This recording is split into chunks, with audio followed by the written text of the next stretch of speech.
Ciao a tutti, oggi parliamo della Soveco SpA a Verona che pare sia legata con un pluripregiudicato calabrese, Antonino Papalia.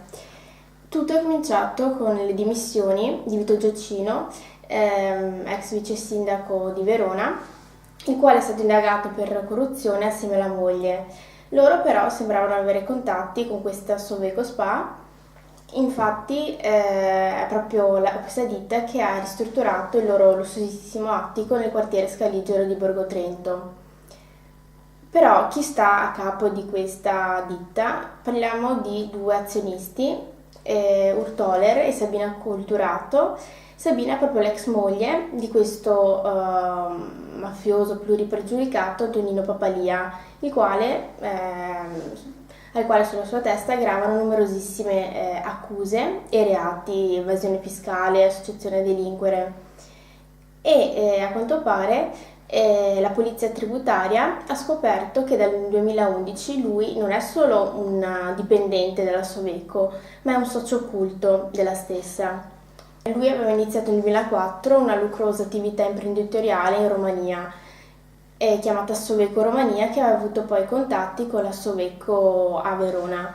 Infatti moltissimi contratti sono stati realizzati per operai della Soveco che però non presentavano dei requisiti legali. Infatti la stessa Soveco poi deve ancora portare il certificato antimafia per tutti gli appalti pubblici che ha realizzato a Verona.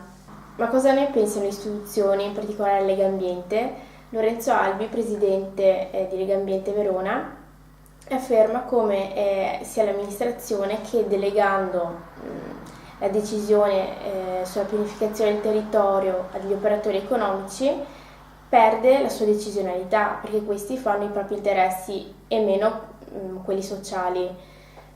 Dunque ciò non fa altro che creare terreno fertile per l'insediamento delle attività mafiose.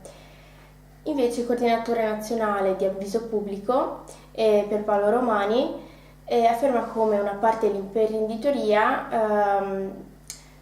appoggi le inclinazioni mafiose, in quanto pensa di creare business utilizzando le risorse mafiose provenienti dall''ndrangheta, per esempio. Infine Gigi Lazzaro, presidente Legambiente del Veneto, ci dà una sua opinione molto interessante, ossia il fatto che serve una classe politica che più che accusare determinati individui, determinati soggetti di inclinazioni mafiose o criminali, dovrebbe guardare se stessa, o meglio porre l'attenzione sui contesti, sui luoghi che la circondano. È l'ora, come dice lui, di mettere in campo l'antimafia il giorno prima. E noi di Libera condividiamo questo spirito di prevenzione.